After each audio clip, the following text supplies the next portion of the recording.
به نام خدا وحید امامی هستم. در مورد این منبع‌های تحت فشار یه توضیح مختصر بدم. این منبع حداقل فشار بادش باید 23.5 الی 4 بار باشه. 4 الی 5 ماه یک بار باید این منبع رو تست کنید. اینجا یه بارف داره،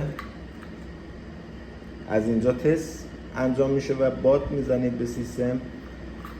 قبل از اینکه بخواید باد بزنید، فلنچ پایین یه دنده داره که به محل لوله کلکتور وصل میشه.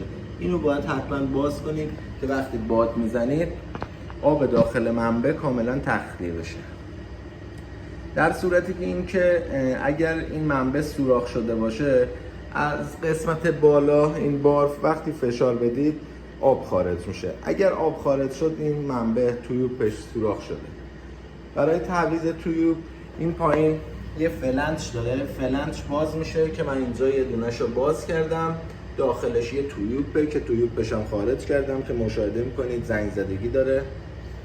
باید داخل منبع کامل زائدگیشو بگیرید، اسیدشویی کنید و سنباده بزنید. بعد برای بهتر شدن عمر مفید منبع باید یا رنگ اپوکسی بزنید یا رنگ کوره‌ای. بعد تویوب با داخل منبع قرار میدید، فلنسش رو میبندید، باد میزنید. به همین شکل فشار گیجش رو 3.5 الی 4 بار بستگی به اون پرشر سویچی که دستگاه دون هست داره. توجه کنید حتما این دستگاه این منبع رو باید 3 الی 4 ماه یک بار تست کنید، یه تاریخ روش بزنید که یادتون نره. توضیح دیگه نداره.